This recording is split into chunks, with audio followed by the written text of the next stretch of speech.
trail and ultra runners, what is going on? What's happening? Welcome to another episode of the KoopCast. As always, I am your humble host, Coach Jason Koop. And on the podcast today is repeat offender Carla Meijen, who you all might remember from KoopCast 171, where we discussed one of Carla's books, which is titled Endurance, Performance in Sport, Psychological Theory and Intervention, which today remains the most dog-eared and bookmarked book in my entire library. But today, Carla returns to the podcast to discuss something very different, and that is how women can leverage their athletic journey during maternity and the birthing process. Carla has a new book out called Empowered Birth that gives a framework to what many mothers who were also athletes have experienced. Athletes have this ability to take their experiences that they have had on the field of play and in the field of training and parlay them into being a parent, a business owner, or whatever other challenge life presents. However, all too often we are haphazardly applying those lessons simply because that is what we know. Overcoming athletic challenges is what we've been accustomed to for decades. And that works at times, yet at other times does us a disservice. So Carla has masterfully distilled and encapsulated those learning lessons into this new book, and I wanted to bring her on the podcast today to expound upon some of the book's main themes. Now, although I've coached many women before and after becoming a mother, I'm the first to recognize that I need some help with this conversation. So, to bring in some personalized context, I had one of my trusted colleagues, who is also a badass mother and a badass athlete in her own right, Stephanie Howe, PhD, to add her personal experience into the conversation. Finally, it would be cliche for anyone listening to this intro out there to pigeonhole this conversation into being one that is just for expecting moms. That is not the case. Although the primary audience with this podcast and Carla's books are expecting mothers, there are nuggets of wisdom that the entire support system, which includes me as a coach, that surround the mothers can take away that are valuable for their journey as well. Okay, with that out of the way, I am getting right out of the way. Here's my conversation with Carla Meijen and Stephanie Howe. Carla, thanks for coming back on the podcast. I really appreciate it. I like I said, the first time that you came on, I really appreciated your work because it helped me kind of conceptualize some sports psychology aspects that I was working through. And more importantly, it helped me like put a framework around it because we have all of these different kind of like disjointed ideas. It's almost like physical training, right? We have all these different ways of applying physical training in terms of workout structure and strength training and endurance training, and do they match and do they not match? And then bringing it all together is a whole different, as you guys would say in the UK, a kettle of fish. And the first book that I was familiar with from you helped put all these sports psychology tools into kind of an organized framework, and that helps me a lot. So thank you for that. The second book is gonna kind of do the same thing, even though it's just recently out, and I'm just very vaguely familiar with it, or I would say superficially familiar with it, having kind of gone through the content. So I have no doubt it's going to serve that same purpose. So thank you for doing that. Before we jump into anything with a whole lot of detail, just give the audience like a broad overview of what it is and who it's intended for. Yes, yeah. Thank you for having me again on the podcast. Really excited to speak to you about this actually, and to speak to Steph about it too. So yeah, the book, as it kind of says in the title, it's about what can we learn from sports psychology on our journey. So it's the idea that, you know, what can mothers to be take in terms of sports psychology inspired strategies. People who are in sports, or maybe they've played sports themselves, have probably developed a lot of different mental techniques on the way. So how can they then use those to see that kind of maternity journey as a positive challenge rather than a negative threat? So they probably have a lot more in their toolbox than they're aware of. So it's kind of building on what you've already got rather than trying to kind of start from scratch. And I suppose there's a couple of different themes that run throughout the book, if you like. So it's things like building on your strengths, what I've just said, but also how can you then approach that situation as a positive challenge, what goes into a challenge state. But also what's really important is to personalize your approach. So have that individual approach. So rather than having one tool that fits everything, understand what you need. What are your demands? What do you need? So, you know, if you're going to fix your car, like let's say you've got a flat tire, if you've never unpacked the jack, if it's still in like its packaging, you're not going to know how to use it. So you need to kind of understand what those tools are, how you can use it, and how they would work for you. And there's no single one tool that fits for everything. So I think that's a really important thing to kind of emphasize, and something that runs throughout the book. And then how do you know that works is through reflection. So it's that whole thing. Yes, we plan, we do, but we also need to reflect to then kind of understand what works for us and being able to adapt. So I guess roughly those are kind of 4 very broad themes throughout. And obviously with the audience is, you know, people on their maternity journey. They can have a background in sports, but sports actually a really powerful vehicle to see something in a different kind of light. So even if you don't have a very strong background in sports, you'd still be able to relate to some of the content, maybe from a performance domain, maybe from the performing arts, or you've done lots of kind of presentations in the workplace or those types of things. And then it's also those who are kind of part of that maternity journey. So it could be the birth partner, but also, you know, if you're an athlete, the coach around that, kind of understand that. Could be the physiotherapist. So a lot of pelvic health is really important. So how can you engage the physiotherapist, but also midwife. So there's a story in the book that I've interviewed women for the book about their birth stories. And she's personal trainers, did a lot of kind of high intensity intervals. And her partner was very aware of that. And she really struggled at a certain stage. And he told the midwife, and together they pulled together kind of her confidence that she had from doing those HIIT sessions to say, yes, she can do it. And that really helped her to push through some of those really tough, really high intensity pushing stages. So it's not just for, you know, the woman on the maternity journey, but also the people around her to support her. It's interesting because I've always had this experience that whenever athletes go through something that's like novel to them, and I would consider pregnancy and the birthing experience a novel experience, right? You might experience it a few times in your life, right? Versus training for an event that's going to be a few dozen, 4, 5, 6 dozen events that you're actually training for in your life. Whenever you go through that novel experience, irrespective of what it is, and here we're going to talk about a very specific novel experience, they rely on what they know, and they pull tools into the equation from what they have experienced, more from almost from like a comfort standpoint, right? It's like a blanket that they can kind of like wrap around them because they know how to train, they know how to get up and, get ready for a workout and plan out the season and things like that. And with athletes, they just kind of like almost naturally take those parallels or those analogies and bring them into these novel experiences. And what I feel like this book is doing very well is, once again, it's putting like kind of a formalized framework around it. I saw Steph like kind of like nodding about this because we were talking off air that her pregnancy and birthing journey was kind of a whirlwind. It was a whirlwind in her life and things like that. And having gone through that, like with you as a coach and as a friend, I could kind of see that writing on the wall that it was just a lot. And whenever that's the case, it's a novel experience and a lot. You just hey, I've been an athlete for my whole life, going back to your skiing days, right? I'm going to naturally pull in those things. And I kind of want to know from like your perspective, Steph, like you didn't have this formalized framework, but what did you draw from your like athletic journey when you initially knew that you were going to have to go through this process? So much. I mean, I think we tend to focus on the physical part of like dealing with pain, and like I'm an athlete, so I can handle a lot of pain. And although that is true, I found that I like pain that I can control. This is out of my control. So I didn't actually think that part for me translated that well. But going into the unknown, dealing with adversity, having to switch plans like on the drop of a hat, having my whole like race plan or birth plan go out the window.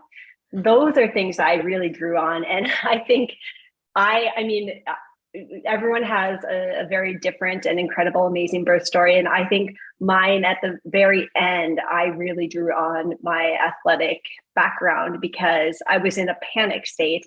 I had been pushing for 4 hours. He wasn't coming out and I was just losing it. And I think it was the nurse, she pinned me down and she was like, "What are you doing? You are an athlete. Use this pain. When it hurts, push hard, like lean into it." And that's something that I do think I recognized from training, like when it gets hard, you lean into it. And actually went from like potentially having to have C-section, emergency C-section, to having a vaginal birth because that nurse knew that I was an athlete. And she pointed it out to me of like, how to do this, use that. And push harder. So Carla, this is your wheelhouse, right? And I can see like the light bulbs going off because one of the big themes that you pull out in the book is being able to control the controllables and to try to realize that there are going to be uncontrollables that you are not going to be able to like wrap your arms around that Steph just mentioned.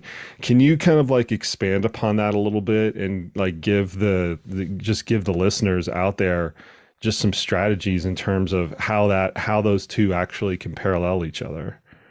Yeah, 100%. I mean, I love that, Steph, how the nurse was kind of capable of drawing on that. And that's what you really need, right? You kind of need to know who's there and what their strengths are and draw from that. So that's such a great thing to hear that she was capable to do that.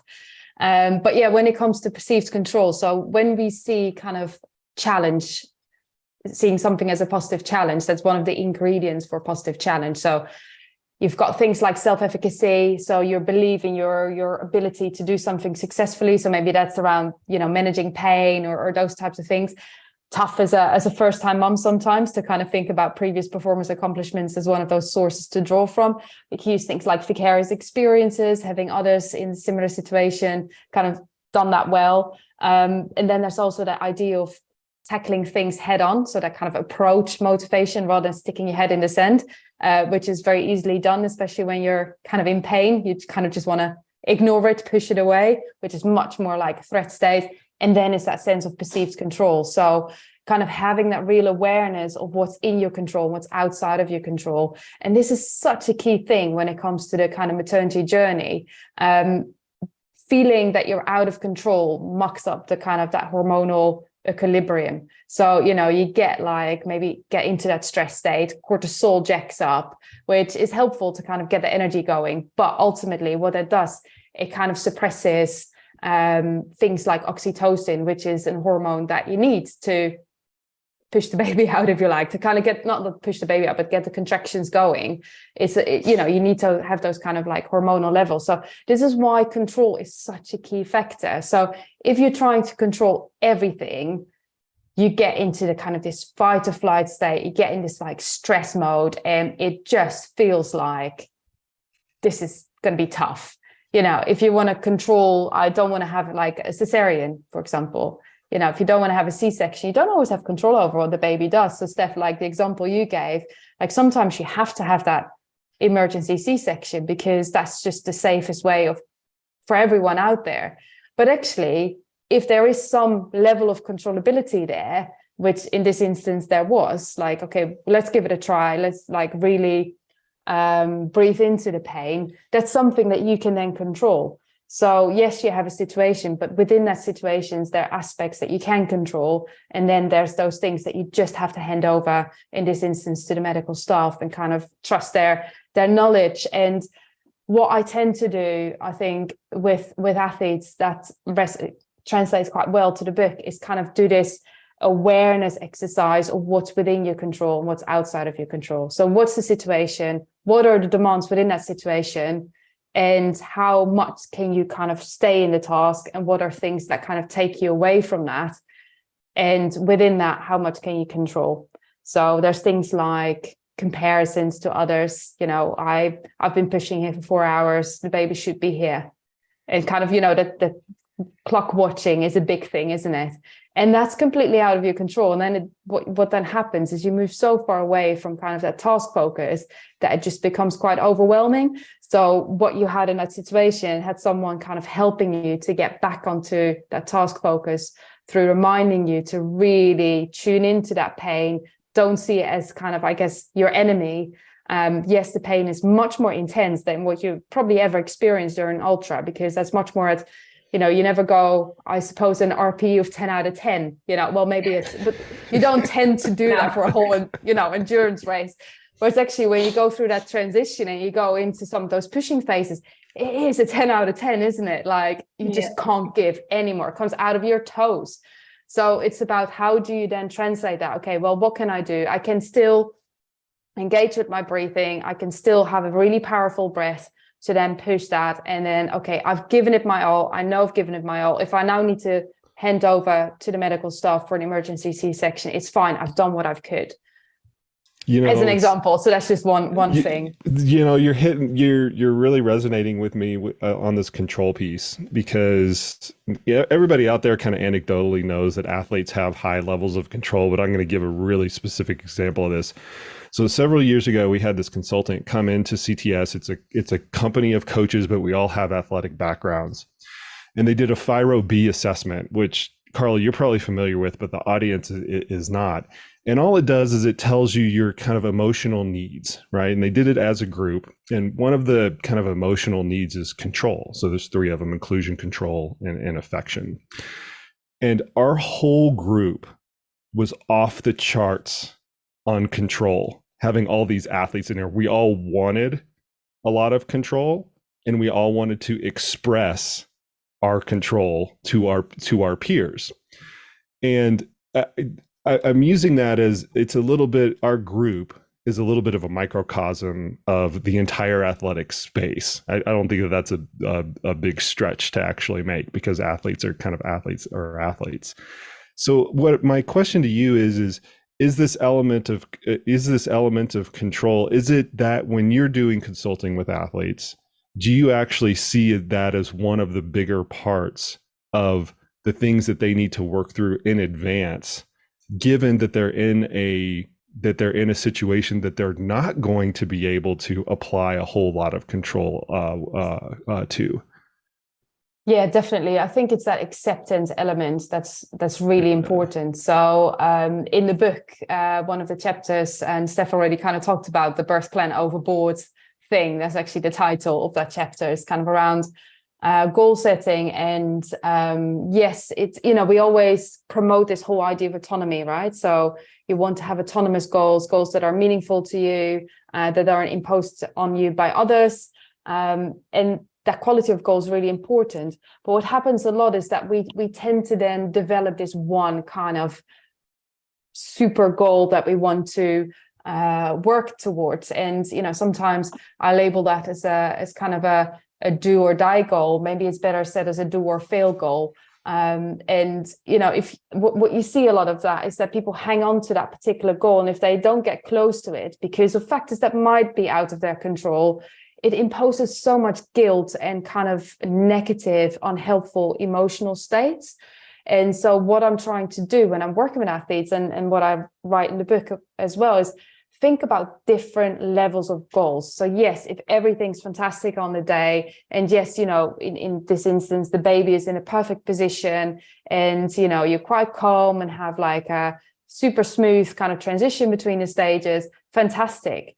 But a lot of times that doesn't happen. So what is it that you can then revert to still kind of not giving you those feelings of guilt? So maybe your goal is that I'm really going to kind of tune into the experience and trying to see how far I can go. So, like in Steph's example, well, I've pushed for a couple of hours and I now acknowledge that, there's not much more I can do. I've given it my all, and that's okay.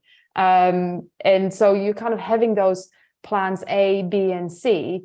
And yes, sometimes you can revert back up, which is exactly what you did there, Steph. Like you kind of were reverting to another goal, and actually you were able to tune back into that goal. So it's not always that you're going downwards. You can also go back upwards. And I think that's really empowering to give you some control, but at the same time, giving you that flexibility can really take some of those stress levels away or tune those down, if you like. It almost seems like you have to learn how to release the control from things that you have not experienced before, right? Because you're trying to apply that control like universally across the board. But since the situation is so new or novel, as I was talking about earlier, you just have to realize that there are going to be these things that come up that you can't predict, that you're just going to have to be, you know what, this is out of my control. Go ahead, Steph. Yeah, no, I think exactly what you both just said. As an athlete, you want to control every single piece. I myself am a very type A person. I like lists. I like having a detailed plan. And with birth, you can't really do that because you don't know it. Like, there are things you can control, yes, but so much of it are not variables that you can impact yourself. They're out of your control. And so I think the flexibility, I like that word a lot, going in with a plan, but being flexible, that plan is likely going to change. And I think when you're open to that, and it's not like a detailed plan of like a list of like, this is hour 1, hour 2, this is what I'm going to be like when I'm, 8 centimeters dilated. Like, if you don't have it that detailed, I think that gives the room for the flexibility and the ability then to work through it in the right way for you, rather than following like a strict list of rules that you've created for yourself. Kind of like what you do though for a race. You make a fueling plan, you make a race plan, but then when you apply it, it never comes out like that, right? You have to change, you have to troubleshoot on the fly, you have to change what you're doing. You might have to change your full nutrition plan because you're getting stomach issues. So I do think there are elements of both, of like the control piece. Athletes need to just like take a deep breath and know there's less you can control because they're new things. But then also think about what you've done in your past and know that you've probably had a really detailed plan, but have had to change it on the fly. Yeah, I call that having a strategy, not a plan. Because when you have a strategy, you have like, and once again, I'm leaning on my coaching background here. When you have a strategy, you have themes that you're trying to angle your actions towards versus check boxes that you absolutely have to have. Steph and I are laughing because we always joke about Stephanie's elaborate lists that she starts out with in the morning. It's like, I'm gonna wake up and get out of bed and make my bed. That's the first thing. Okay, I get to check that. No, I get to make my list, and then check that thing off the list or off the checkbox. But anyway, I guess my point is like that's the way that I internalize it. Is you have to have strategies that you're using and deploying, as opposed to having these very specific endpoints that need to be met, because the strategies offer a little bit of malleability to how you get to those endpoints versus strictly aiming at the endpoint.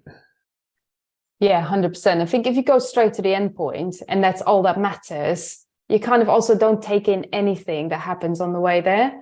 And so when we think about kind of types of goals, yes, like those kind of outcome or performance, like a time-based goal, yes, they're very helpful to kind of give you that motivation and understand what needs to happen. But really, in the moment, it's those kind of process goals, isn't it, that you want to rely on, and kind of understanding what the types of process goals are that will work for you gives you that sense of control back. So can you use breathing? So when you're overwhelmed, what happens to you? Like, when you're in a race and you feel completely, you're tired, you're shattered, and you're misnavigating, you're making a mistake. Like, how have you come back from that?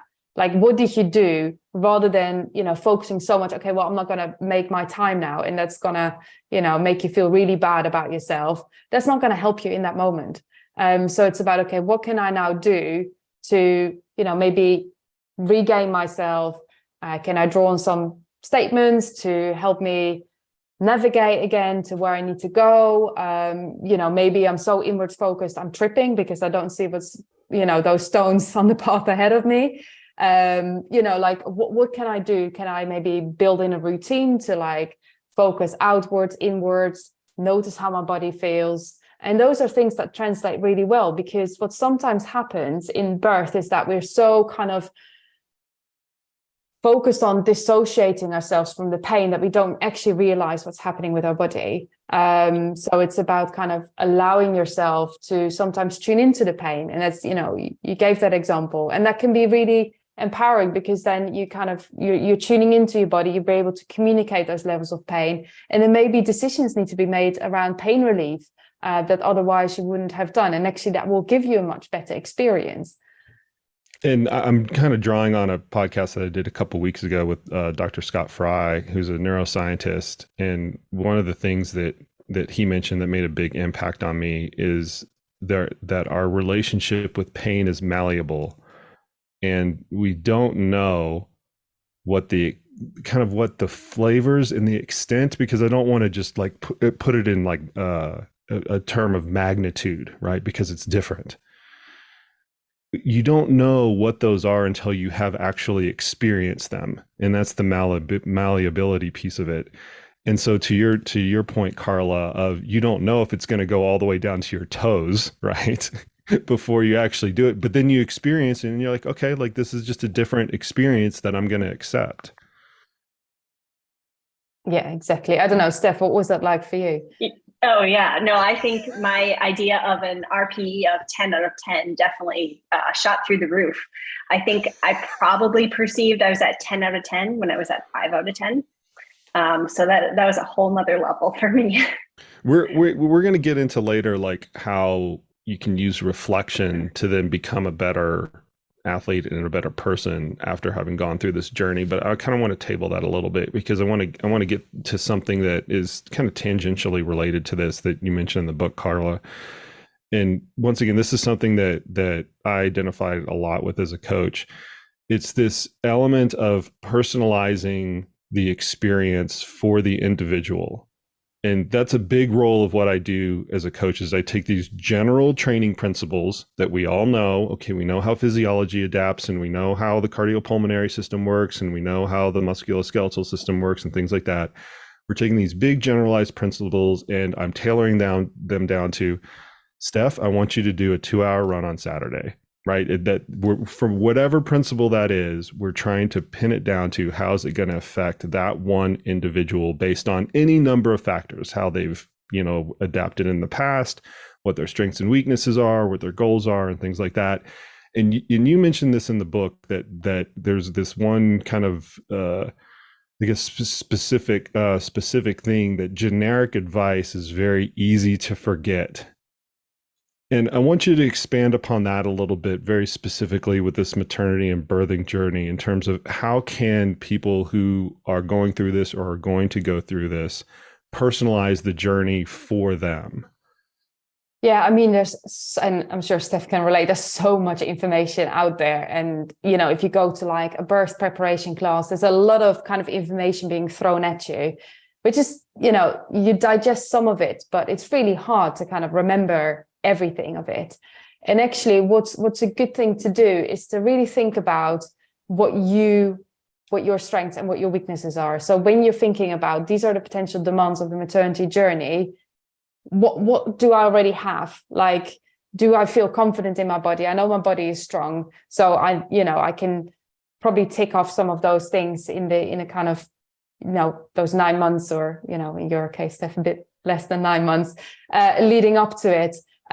These are things that I know about nutrition. So you see this a lot with, athletes, they have a really good knowledge and understanding of how to look after their body. So actually, yes, I've ticked that box. Those are things that I'm really good at.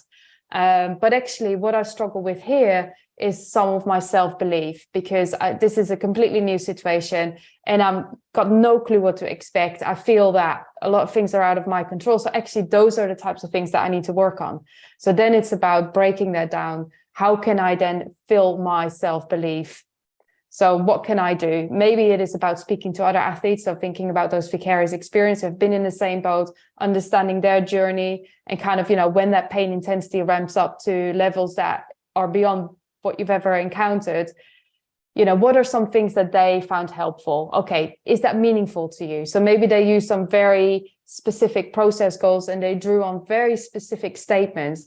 Okay, well, what can I do? What's a statement that would work for me? Can I put myself in a situation where, okay, maybe that pain intensity wouldn't be a 10 out of 10, but can I put myself in a situation, maybe, for some of the listeners, it might be a yoga pose, or it might be like something that's, you can do whilst on a maternity journey. whilst you're being pregnant, but that actually puts you in a position of discomfort. Can I practice some of those things? And so, yes, actually, this statement works really well for me, but this, I will not remember that. So it might be, like, I'm welcoming my baby, but for some people that just doesn't resonate. So, for others, it's more about my body is strong. I'll breathe into the pain. I can do this. So it's really about what's meaningful to you is then how you remember those statements. And, there's, as I said earlier on, there's no single like strategy that fits every single demand. And so it is first doing that assessment as to what do I need to work on? What are my strengths? What are my weaknesses? What do I've already got? And what are some of those strategies? And I cover a couple of those in the book that I can then practice on that journey to set myself up as much as I can in that kind of positive challenge state to put myself up, hopefully, for in a good kind of stead, if you like. Steph, is there anything like right off the bat that like you individualized for you? Well, yes, sort of. So like Carla said, there's so much information out there. There's people telling you how you should do it, how you should think about it, and it's overwhelming. And so I chose to not really engage in any of that. I didn't read a lot about it before. I prepared myself. I read one book called Bringing Up Baby, the French book. And that's all. And instead of like trying to sort through all of that and get overwhelmed and confused, I just thought about, like Carla said, like, what are the things that I'm good at? Like what, like I do have a strong body. Like I know I can handle this, whatever it's going to be, whatever my body's going to go through, I know it's going to be able to handle it. And then focusing on like, what is actually happening. And then again, in early motherhood, like, what does this little infant need? Not like, let me read a book to tell me how to put him down to sleep or how to make sure that he's eating or to change. Like not to take away from all of those guides, but I think we can overcomplicate it for ourselves when we take in too much of that information and not think about what we're trying to do. So with birth, especially, like it's a very, I don't want to call it simple. It's not simple, but there's like a process that you're going to go through. And so I think when you break that down and think about what which is kind of what I did, even though I said my birth story was a little bit, I wasn't well prepared for it because he was a little early, I still think I handled it all right because I drew on what I knew about myself. You know what's hilarious about that, Steph? Is like you're so academically rigorous in other areas of your profession, which I know very well. And yet when it comes to this, you're like, I'm going to figure it out myself. And you wouldn't do that when we like talk in our research group about whatever, like, oh, let's go talk about carbohydrate metabolism or something like that. You're like, I'm going to go to the research and I'm going to look up 20 papers and, spend 2 hours reading them and marking them up and things like that. It's just, I kind of just want to know personally, like, why the divide in strategy between those two, right? One, you're super science, you're going to the literature and to material that's been written, right? And the other one, you're like, screw this, I'm gonna figure it out myself. Yeah. No, I think it's a very maternal instinct. I think we have that in ourselves of like knowing what to do. And it's 2 reasons. So I feel that I actually can figure it out because like a child is an extension of you. It's like he was inside me, like he is a part of my body. And so I know, I feel confident that I can figure that part out. And then the other piece is I'm not an expert in that field. And so that's the science hat coming back on of like, oh, well, I can't understand all the research on like all of this. And, but that's a smaller piece. I think it's more of like, if I really am honest with myself and put away all the noise or clear out all the noise, I know what to do. And especially with like a little baby of like, he needs love, he needs food, he needs care. And I don't necessarily need a journal article to tell me how to do that. Well, it's almost to Carla's point, if there's a lot of information out there, once again, if I kind of relate it to the training front, I would add a clarification to that. There's a lot of information out there that has been colloquialized to meet the masses.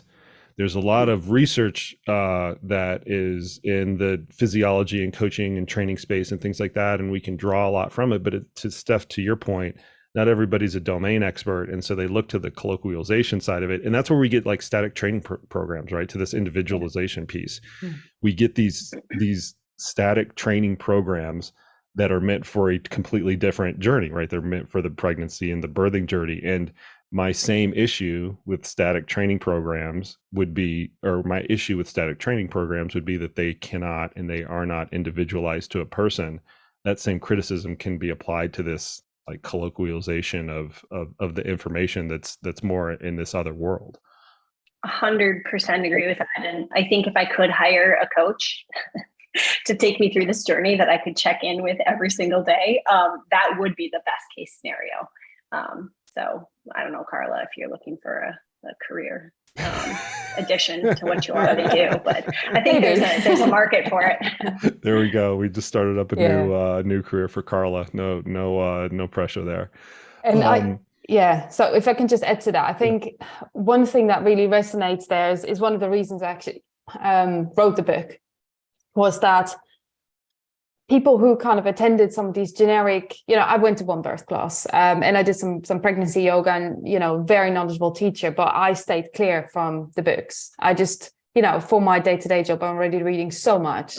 I kind of stayed clear for very similar reasons that you've outlined as well. It's like, that's just going to be too expert and it's just not going to be resonating with my individual kind of situation. But what I noticed is like, I became aware of how much I actually drew on a lot of sports psychology on my journey. And then when I spoke to other women afterwards, and they all had these really good intentions of using whatever came up during the birthing classes, or maybe using some, statements, mantras, using breathing, but they never really practiced it under pressure. And so there was all these like really good intentions, but it didn't translate into action. And I think that's where I hope with some of the information in the book, there's a space to allow people to actually narrow that gap between those good intentions, actually putting it into action, because you've already done this. So when you've been out in like sports, you've already done some of these things under pressure, giving you hopefully that confidence to then apply it or trust your body. Like what you said, Steph, like, I know that my body is strong and can handle this, and kind of giving you that confidence. So, but you can only do that through understanding, and personalizing your approach. Like, that's why none of these kind of very generic bits of advice will probably resonate if you don't really practice it. So you need to practice to actually own it. Well, it's like you said earlier, Carla, you've got the tools, but it's a totally different thing from that to understanding that you have the tools and then actually deploying the tools to the task that they need to get deployed to. Those are the kind of three separate steps in that whole deal. And if you have kind of framework around how to go through that entire process, this is the tool. I know that I have this tool. I kind of recognize that, and here's how I'm going to deploy it. If you have some sort of framework to like work through all three steps of that process, then that's the only thing that's going to matter, right? It doesn't matter if you've actually done it before. It doesn't matter if you actually know it. It matters if you actually deploy it. But you've got to go through all three of those steps. Yeah. I want to pivot to another area that was extremely interesting. This kind of goes around identity, and Steph, you and I kind of like went through this during your athletic journey, right? I mean, I coached you as an athlete, a very, very good athlete, as a mother who was also an athlete, or as somebody who's pregnant and also an athlete, and then as a mother who is still also an athlete. And I noticed the way that you just kind of your self-identity, how that changed throughout this entire process. But I want to kind of start out with Carla, because there's actually been a reasonable amount of research in this area with how athletes identify within themselves at different points of this entire process. So Carla, can you kind of like take the listeners through that and how that changes, and also how we can kind of like leverage that knowledge to then become better in each of those roles? Yeah, it's a fascinating one, isn't it? Because when we think about you're starting out sports and you kind of start to develop that identity. You don't develop your sporting identity overnight. It takes time. And a lot of times when you do sports, you have this quite big part of how you see yourself is defined by you being an athlete. So, it's called athletic identity. So a lot of times if you ask people to draw a circle and say, okay, tell me what chunk of this circle is, defining you as an athlete, you probably see a really high, when you have a pie chart, it's usually like something like, 8 out of 10 bits of that cake are kind of defining them as an athlete. And then suddenly that changes because you have to navigate this whole new identity after you've given birth. And sometimes you can make a little bit of a parallel with like a sports injury. So that kind of, you can't at that particular moment in time play sports. And then, that identity gets a bit of a hit, if you like. It's maybe not the best way of saying it, but hopefully kind of get that point. No. Let's touch on that a little bit. Your physical capacity is different. And I've noticed this with every athlete that I've worked with that has become a mother, is there becomes a certain part within pregnancy, usually about halfway through, where there's a noticeable and appreciable amount of just physical difference that they feel within their capacity. I go from running 8-minute miles to running 10-minute miles. It's usually, maybe not that dramatic, but it's dramatic enough that they can actually kind of like pinpoint it. And that's a big part. In my experience, that's been a big part of the identity shift. They're like, oh shit, I'm not in PR territory anymore. It's just, we're taking all the PRs off the table for the next 6 months. Well, it's that. And what was interesting to me is that the 10-minute mile now feels like the 8-minute mile effort. So it's not just you running slower, it feels hard to run slower. And that's something I didn't necessarily think about, but that impacts you in a different way psychologically as well. But it's so logical. That's what always takes me aback. I'm like, couldn't you forecast this? Like, didn't you kind of like the writing's on the wall, Steph? Like, come on. It feels different when it happens. Yeah, it feels different.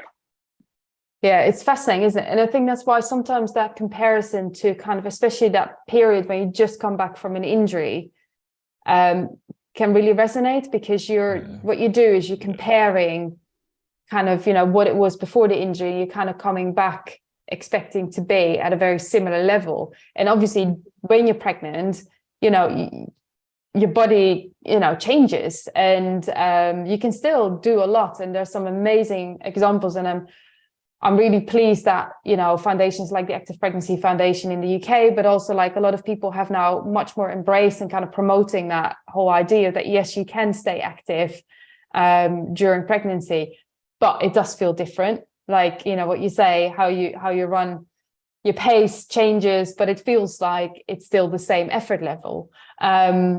But then it's also that period after. So Kelly Massey, who's at Liverpool John Moores University, former athlete and now kind of doing her PhD, she's done an amazing study where she interviewed two kind of world-class athletes when they came back. So she kind of followed them, and when they came back. And one of the big themes that came out from that was that kind of navigating that identity. What does that look like? And one of the examples that she gave, which I thought was a wonderful example, was that rather than focusing on their PB, they were focusing on their post-baby PB. And that gives you back that level of control. So you're not trying to achieve something that kind of goes pre-baby, if you like, that might be 20 years ago or, like 10 years ago. So it's about kind of regaining some of that kind of perception of control, I suppose.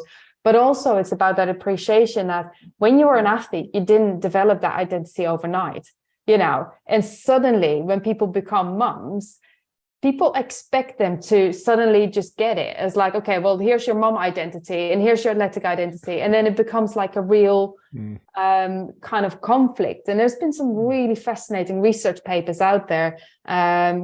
McKenna, who's in Canada, she's done some research around Kim Clijsters quite a few years ago, like a media analysis of how she was portrayed in the media and the conflicting messages that were relayed. So on one side, it was kind of her as a mum, and then on the other side was her as an athlete coming back and winning again. So, and then she had to try to navigate is like, where do I fit in with those identities? And sometimes they're really much in conflict.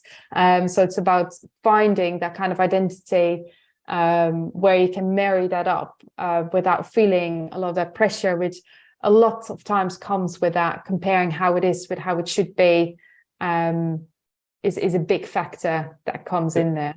This is an area where I feel like the athletic experience kind of fails mothers, because the athletic experience for most people who are going to become a mother has lasted their entire lives. So 20 to 30, maybe even 40 years. You know, Stephanie, we joke that you had a geriatric pregnancy, right? I know you don't like that term, but my point is it's decades in most situations. Their athletic journey has lasted decades, and yet their maternity journey is 9 months, right? And so developing an identity across those two different timeframes that are so markedly different is in a lot of ways unfair. But yet, to your point, Carla, earlier, we're expected to be able to flip that switch very quickly. And that's not something that is, in my estimation, in my experience, having to work with athletes, having gone through this journey, I don't think that that's fair. And that's something that I consistently tell them is like, you're not going to figure it out. You're not going to figure it out across this time frame, because it's just going to take longer. And actually, now that I'm thinking about it, the athletes that I've coached that have gone through, 2 or 3 or 4 children, they're the ones who haven't figured out the most. And a lot of that is just they've had time, right? It takes time. It takes time to figure all that stuff out. Mm-hmm. Yeah, I think social media does us a bit of a disservice with this switch, or not even switch, with just this merging of identities. And I struggled with it personally. I didn't think I would as much as I did. I thought I would be the person who 3 months postpartum, I would be back to running and I'd be happy and I'd be like, see you, child, I'm gonna go for a run and come back. And that was not how it was for me at all. And like, I adjusted to that piece, right? The physical piece of like, wow, I am not ready for this physically. It's going to be a while. But the part of me that struggled was the part where I felt like I had to be relevant as an athlete. I felt like I had to be putting something out there on social media for external gratification, not for me, but for showing that like, hey, look, I'm still an athlete. I've been an athlete. That's how people know me. And I'm still here. I'm just, working my way back up. And if I'm really honest, I'm still struggling with that. But I think it doesn't feel like an injury, whereas an injury, you have that piece, but it's a really negative part of your life, right? This is a really positive addition. So I feel that struggle, but then I'm also like, but it's okay, because I've got this other thing that really makes me happy and fulfilled, and I wouldn't trade it for anything. I don't know if that really gets to a point, other than I just think it's, like you said, there's it takes a lot longer to develop that identity. And then merging the two, I still don't know how we do that. And I still somewhat blame social media for portraying that this is how it should look. Because I usually post photos of happy things, right? Most moms do. Like, look I got out for this run. I don't post the photo of me like yesterday laying in bed holding a feverish child all day. Like, you don't see those things, but they're just as much there. You know what also I think everybody should be kind of cognizant of, and Steph, I've mentioned this to you several times, and I'm somewhat drawing on my experience to Carla's analogy earlier of managing athletes through injury, is to forget the forecasting model. Take things as they're in front of you. You might be able to get, a few days or maybe a couple weeks ahead or whatever.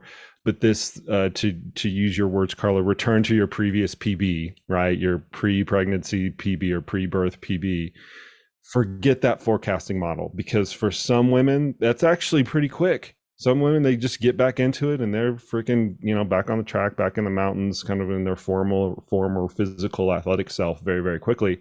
Other ones, it's a couple years, right? And so I think that whole element of forgetting the forecasting piece and just taking things as they come is an extremely important part of that whole journey, especially once the baby is there, once you are a new mom. One thing that I did when I started coming back to training, Koop, you might remember this, is I was doing workouts, but I wouldn't use my watch. Yeah. Because, and it was super helpful for me Yeah. because then I actually enjoyed it rather than like, oh my gosh, I'm way slower than I used to be. So I think like letting go of some of that, you know, however that's defined for you as an athlete, but like some of that, those numbers and just metrics, I think is really helpful. Yeah. I think you're touching on so many really relevant things, and social media can be so poisonous in those terms. It can be helpful because, you know, it can be your perceived social support, you know, network, like where people see how, you know, you can recover. Like there's a lot of things now around pelvic health and, you know, reaching out. So it's doing some really great stuff. But then at the same time, like these really raw experiences are rarely shared. So it's what then happens is that performance narrative becomes very dominant, and that, you know, navigating those two identities becomes quite a challenge. And, you know, especially with toddlers, like small children, you tend to get so many calls along the way. And so there's so many bumps onto some of that training, especially if you don't have someone who constantly might look after the child, whereas you're maybe still the main kind of care for the child. Then constantly you're going up and then you're going down, and you're going up and you're going down. So it's kind of those expectations of what that path looks like. It's not a straightforward one. And I think, you know, what you said, Jason, that kind of forecasting model is just not gonna happen. But you need to have that appreciation of the coaches and the support staff around you and that understanding, because otherwise it's just another layer of pressure being placed on you. So I think it's a really important point that you raised that there, and kind of, you know, forget about PB, you know, you will do PB immediately, your post-baby PB, fantastic. And, you know, build it up from there rather than, you know, comparing how it is with how it should be. But it takes for a really strong person to be able to do that. And, you know, that's then something that possibly you can start practicing during your pregnancy journey, where you're starting to tune into how different it feels to do that particular pace at a certain RPE, and then kind of really learning to tune into your body in terms of the growth. And I think Jason will come on to that later, the growth that you'll then experience from that process as stepping stones, rather than kind of constantly. And this is where those do or die goals come in, right? I think this is kind of going full circle there. Those do or die goals, those one kind of performance or outcome based goals are so much fueling this. So we're going to get right into growth, because I noticed this from the onset, like right when you first sent me the book, Carla, is it's written in kind of this almost this one-way fashion, not exclusively, but predominantly in this one-way fashion. And that one way goes, what can we take from our athletic experiences and apply them to this whole pregnancy and birth process, right? But what I started to think is because I coach a lot of moms, right? Stephanie's one of them. I think that there's a lot that we can learn from the opposite direction. What from the pregnancy and the birth process can we then take into our athletic lives to make us better athletes and better humans, right? Better humans first, and then better athletes second. And you made a really kind of astounding comment when we were kind of preparing for this podcast, that you wish you'd spent more time on that. And so here you got the platform to do it.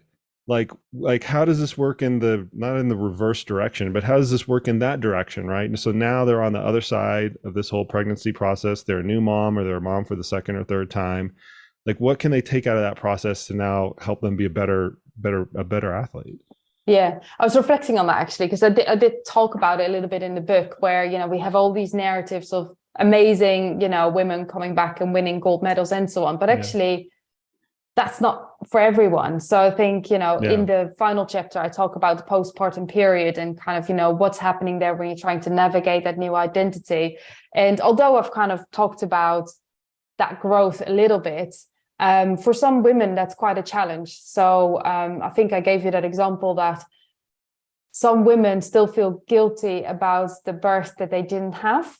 And so they get stuck in that rather than kind of learning the amazing feats that they've experienced and kind of accomplished throughout. So there's definitely scope to kind of really engage in that reflection. So what I have done in the last chapter, I talk about decompression as predominantly kind of focused on emotion. So when you come back from, maybe it's based from the EIS, or the English Institute of Sport, who kind of developed this based on the Tokyo cycle, where, you come back and you have this humongous intensity of emotions coming over you. Like, how do you decompress from that? Or, so when you have a major event, and it's like kind of post marathon blues, post event blues, like how do you navigate that?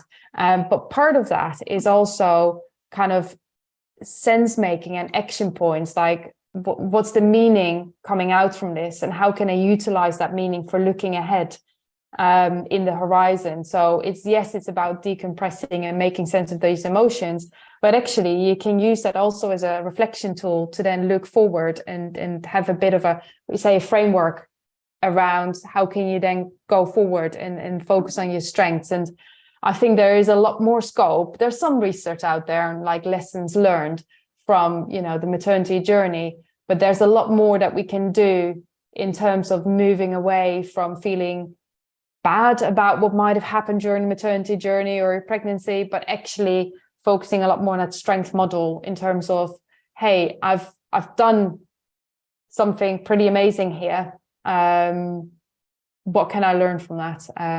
Obviously that applies to things that have gone to plan. There's also obviously some really sad examples that we shouldn't overlook or forget. Yes, we are empowering, but we also need to make place for situations where that's maybe not the case. Steph, what did you take from that? Because once again, I kind of noticed a shift in you. I probably haven't done the best job of verbalizing this, but you just kind of take stuff that's thrown at you a lot better. That's the best way I can describe it. Great way to put it.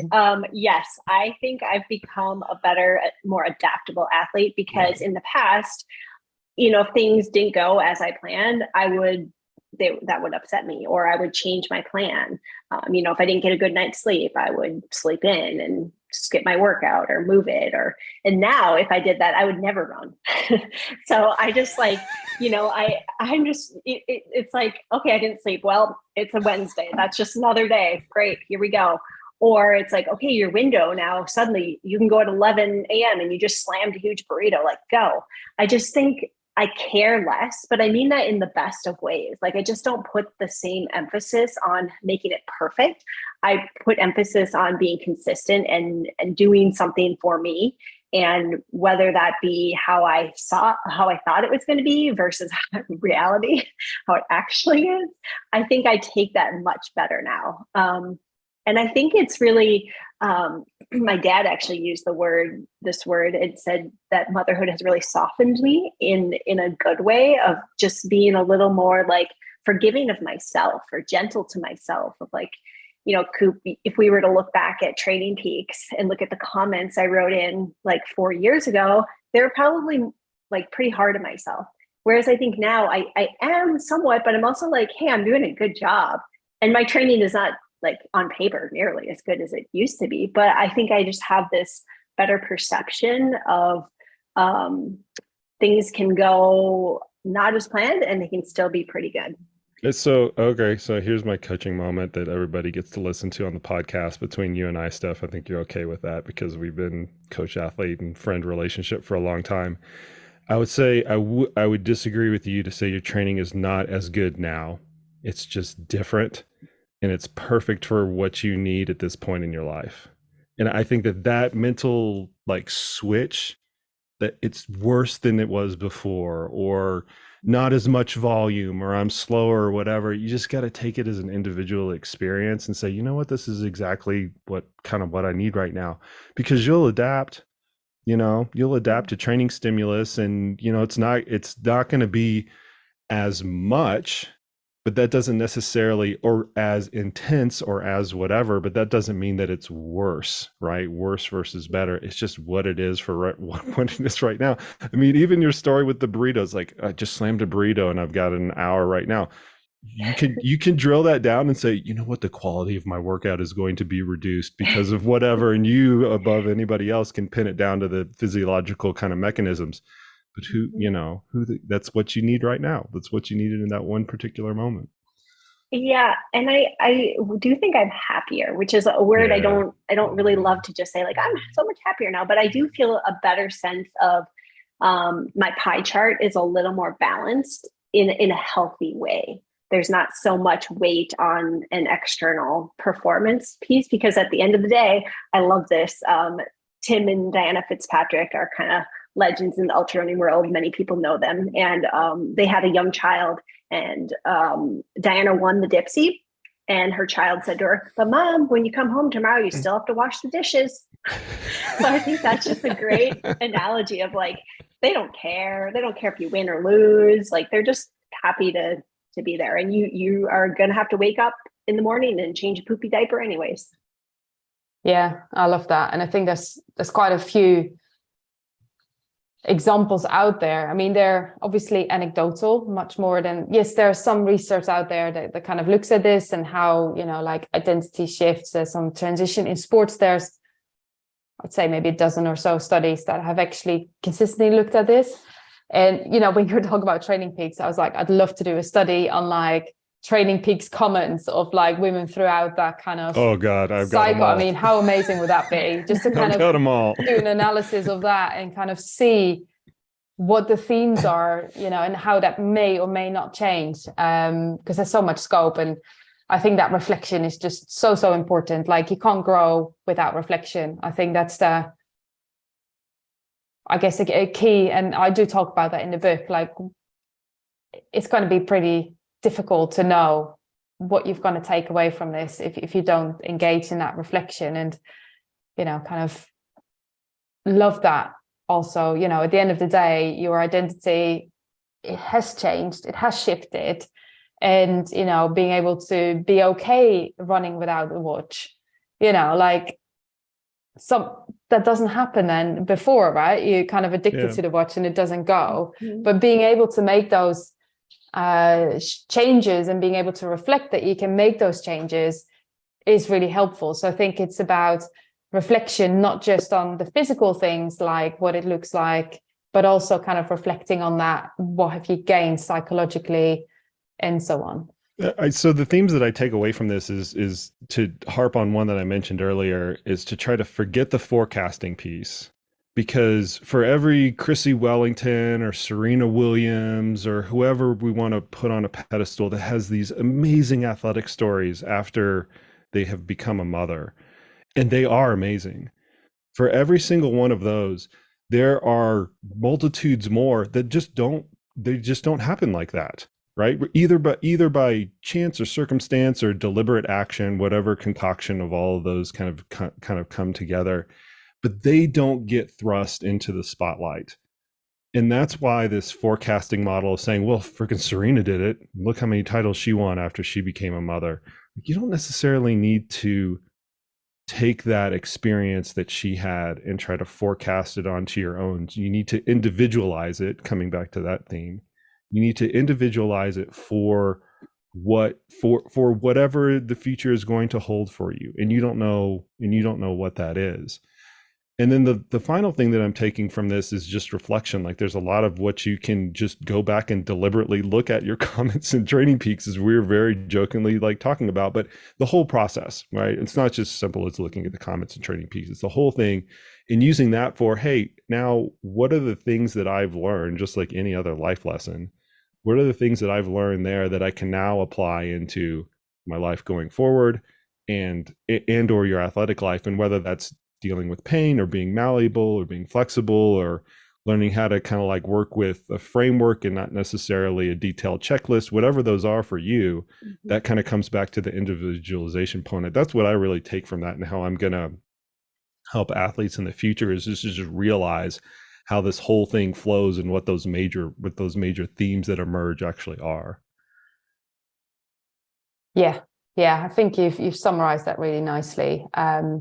It is really important to, pace yourself. It's not a competition when it comes to the maternity journey. Stop with the comparisons. It's very tempting. We all do it, but be aware of when that happens.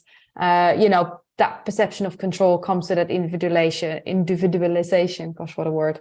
And then that practice and reflect, you've kind of got that all in there.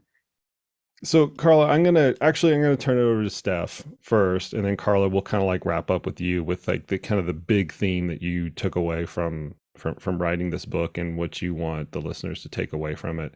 But Steph, as you reflect individually, what's the most dominant thing that you kind of like learned through this that you can apply to, or that you would apply during the journey, kind of looking back at it retrospectively, or that you now take into your future role, your current roles as being a mom and being an athlete?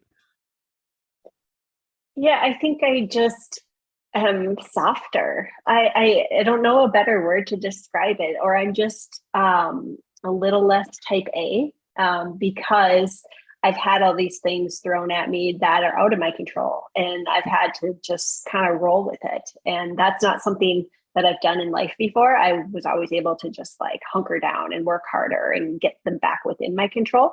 So I think that's something that really resonates with me. And it's such a good thing for me as a personality, as in my professional career, and as a runner myself. If you think about races, like that's just going to be so much better. If I don't sleep the night before, or I miss a drop bag, or my pole breaks, I'm going to be totally fine, because that's no big deal, right? You just figure it out. The one thing I will say I wish I paused a little more on is that immediate postpartum period of time. There's some like research out there calling that the fourth trimester. And I think that's a really powerful time for women to just settle in. And maybe, as Carla, you were saying, to do that reflecting, like that's a great time to do it. And that's a great time to like, you've got this little baby, and maternity leave sounds like a dreamy time, but it's honestly the hardest time, I think, of a woman's life, because you're sleep deprived, you're physically not able to do much, you're struggling to figure out how to feed and change, and your identity is thrown out the window. And I think that's a really vulnerable time, but a good time to just give yourself some grace, pause, maybe stay off social media, and just reflect on what you've been through. And that, I think, will help set the tone for moving forward, and like really, I guess, leaning into motherhood and who you are as a person outside of that, because those can support each other if you let them. Steph, to the softer part of things, I noticed, I think you probably can imagine where I'm going to go with this. Pre-motherhood, you were always somebody that you would woman handle everything. And it doesn't matter whether you're getting your PhD, or you're going to win Western States, or you're going to, figure kind of like whatever it was in front of you, you would just friggin' arm wrestle it to the ground and do it through sheer will. Because you could, right? Because you could control a lot of that process. That behavioral pattern didn't serve you as well once you became a mom, because you had more things that were kind of like out of your control. So your change of becoming a little bit softer and kind of like letting those things go was very palpable. You still have the capacity to arm wrestle things to the ground. Like, you have that in you, regardless of whether it's an intellectual task or a physical task. You still have that within you, but you know where to apply it better and where to not apply, and where the tasks that you can't apply that against. And I think that's kind of cool. Yeah, I like that assessment. Okay, Carla, you get the floor finally to wrap it up here. What can listeners take away from all this? Gosh, yeah, I think we've captured quite a lot, didn't we? So it's about kind of returning, I suppose, to some of those main themes of the book. So I'll start with the kind of reflection theme is, don't feel that you need to do this straight away. So sometimes you just feel overwhelmed, and that's okay. So take the time to, even if it's just a message you're sending to some friends, you can come back to that and use that as a way to start reflecting. But do allow yourself to not just plan, not just do, but also reflect ultimately to, you've achieved some really great things there, and engage your support team with that. So don't feel you're on that journey all by yourself. So engage, it might be the coaching stuff, but also, whoever was there with you perhaps during the kind of birthing journey. So don't do it on your own, I think is a key thing. And we talked a lot about kind of control and flexibility. And I think that's definitely one of the kind of key take home messages for people is don't feel you need to control every single bit. I know this is probably the hardest thing to do, but think about how you can use some of those strategies to enable yourself to become more flexible. So whether that is through drawing into process goals, tuning into process goals, whether that is through having some kind of self-talk statements to remind yourself to be flexible, or whether that is to draw on things like imagery to see perceive things in a different way, or getting yourself into like a place that's a happy place, for example. Think about Happy Gilmore. You can even use that as a nice example of imagery.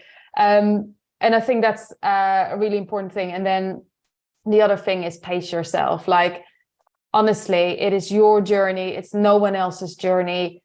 Own that journey, but don't feel you need to be a warrior and push through when it's not necessary to do so.